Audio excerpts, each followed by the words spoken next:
Mercury was the son of Jupiter and Maya, the goddess of the plains, and from the day of his birth he was a most remarkable infant, even for a god. When scarcely a day old, he sprang from his mother's arms and ran some distance off to where a tortoise shell was lying on the ground. Picking this up, he bored holes in its sides, stretched strings across it, and began to play. Thus it was that the first lyre was made. Proud of this beginning to his day's adventures, Mercury ran away again towards evening, when his mother was asleep, and roamed about the fragrant meadows where Apollo kept his herd of cattle. The pasturage was rich and the oxen were fat, and the mischievous young god, only a day old, decided to have some of them for his dinner. He took 50 of the herd and tied branches of leaves to their feet, so that their hoofs might leave no print on the smooth turf, and drove them to a quiet spot far away from the meadow. Here he killed and ate 2 of the oxen, and kept the rest in hiding for another day's feast. Then he hurried back to his mother, who had not yet wakened. When Apollo found late that evening that 50 of his cattle were gone, he searched but could not find them. As he was about to give them up as lost, he remembered that a son had been lately born to Jupiter, whom that divine ruler had appointed to be the god of thieves. Suspecting that his stolen oxen were in the hands of this master thief, Apollo hastened to where Maya and the babe were sleeping. Rousing the child angrily, the irate god accused him of the theft, but Mercury protested his innocence, and asked how could an infant but a day old ever do such an unheard of thing. Apollo was unconvinced, however, by this appearance of candour, and feeling sure of the boy's guilt, dragged him off to Olympus, where Mercury found it impossible to pretend any longer that he knew nothing of the missing oxen. He acknowledged his thieving, showed Apollo the hiding place of the stolen cattle, and in return for those that he had eaten gave the sun god his wonderful new lyre. This gift so delighted Apollo that he presented the day-old prince of thieves with a magic wand, which, when held between any who were quarrelling, would cause all anger and strife to cease. To test the value of the wand, Mercury thrust it between 2 snakes who were struggling over the possession of a wounded bird, and immediately they twined themselves around the staff, and remained coiled together in perfect friendliness. This pleased Mercury so much that he bade them stay there for ever, as long as the wand should last. There were 2 other valuable gifts that the god gave the young Mercury, a winged cap and a pair of winged sandals, so that, as the messenger of the gods, he might be fleet of foot on his many errands to and from Olympus. Hastily beneath his feet he bound, the fair ambrosial golden sandals worn, to bear him over the ocean like the wind, and o'er the boundless land. Bryant's Odyssey, Book 5, line 56. Among the varied duties assigned to Mercury was that of conducting the souls of the dead to Hades, but this did not occupy all the god's time, and he still had many hours in which to go on other missions. In spite of his rather doubtful reputation for honesty, the gods often sought his assistance in their difficulties, and in one very delicate commission he proved himself a competent ally. This was when Jupiter went wooing the maiden Io. The jealous and vengeful Juno was always on the watch whenever her lord took a fancy to go wandering about the earth, so to woo the gentle Io unseen by his wife required some diplomacy on Jupiter's part. Accordingly he spread a thick cloud over the meadow where he was wont to meet the maiden, and trusted that its appearance would not arouse Juno's suspicions. He also took the precaution to visit Io at the time when the watchful Queen of Heaven was accustomed to sleep. But one day Juno awoke sooner than usual, and finding Jupiter absent, she at once surmised that he was adventuring again in some love affair. When she looked down at the earth, she saw the thick cloud that hung over the meadow, and noticed that it never altered its position, no matter how the winds blew. Feeling sure that this was some trick intended to deceive her, the wrathful goddess glided down to the earth and appeared at the astonished Jupiter's side, but not before he had had time to change Io into a heifer. Golden-sandaled Juno walked about the meadow gathering flowers. Then she asked her husband why he was lingering there, so far from bright Olympus. Jupiter answered that he was amusing himself by creating a heifer. This explanation did not deceive Juno, but she pretended to be satisfied, and praised the beautiful creature's glossy skin and large soft eyes. Then she demanded it of Jupiter as a gift. and the ruler of the gods, not knowing how to refuse, consented. The triumphant goddess led away the heifer and put her in charge of Argus.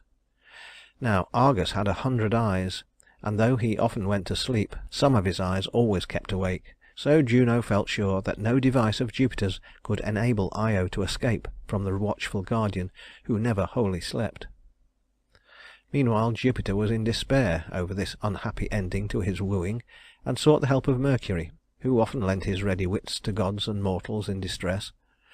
Laying aside his cap and sandals and snake-entwined wand, by which he might easily be recognized, Mercury went down to the earth in the disguise of a shepherd. With his pipes in his hand he strolled through the country until he came to the mountain-side where Argus sat watching the heifer, and when he began to play, the music was so sweet that Argus begged him to stop a while, that he might listen longer to the wonderful playing.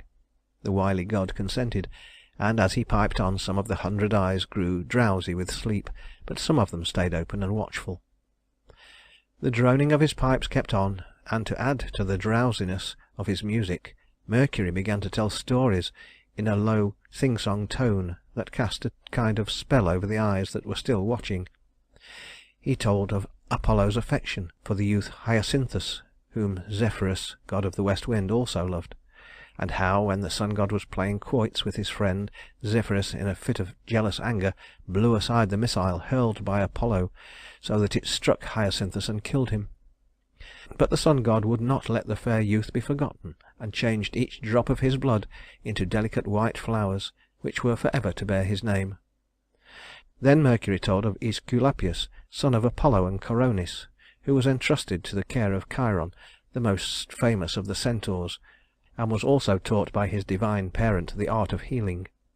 In this he became so skilful that he even restored the dead to life, and so incurred the wrath of Jupiter, who, fearing that Aesculapius would receive undue honor, killed him with a thunderbolt. To these stories Mercury added many more that told of the loves of the gods, and at last all the 100 eyes of Argus were closed. Then Mercury, drawing a sharp sword, cut off the great head as it drooped forward, and rolled it down the rocks. When Juno heard of the death of her faithful servant, she was terribly angry, and vowed that she would bring punishment on those who had been the cause of his slaying. But before doing this she commemorated the fidelity of Argus by taking his 100 eyes and putting them in the tail of her favorite bird, the peacock. Then she carried out her revenge by sending an enormous gadfly to torment poor Io, who was still in the form of a heifer. From one country to another the unhappy creature wandered, and once, in a desperate effort to escape her tormentor, she plunged into the sea, which was afterwards called Ionian in her honor. Across this she swam and reached the shore of Africa, but even here the gadfly followed her, and the vengeance of Juno never allowed her a moment's rest. Jupiter could do nothing to ease her sufferings by interceding for her to the remorseless Queen of Heaven. But at last Juno consented to send away the gadfly, and to restore Io to her own form if Jupiter would promise never to visit her again. Reluctantly the ruler of the gods agreed to this demand, and Io became once more a beautiful maiden. When Jupiter went wandering on the earth in search of adventures other than the wooing of some maiden, he often made Mercury his companion, for this slender young god was his favorite among all the dwellers of Olympus. One day both the gods, disguised as travelers, stopped at the hut of an aged couple named Philemon and Baucis, and pretending weariness they asked to be allowed to rest. The old couple were delighted that strangers had honored their humble roof, and in order to extend the hospitality still further, Philemon decided to kill the one thing he had that could furnish meat for the guests. This was a large fat goose, who had no mind to be killed and eaten, even to supply a meal for gods. So when the old man tried to catch him, he sought refuge between Jupiter's knees. When the ruler of the gods learned that the couple intended to sacrifice their one possession, he was greatly touched by their kindness, but would not allow them to kill the trusting bird that had fled to him for protection.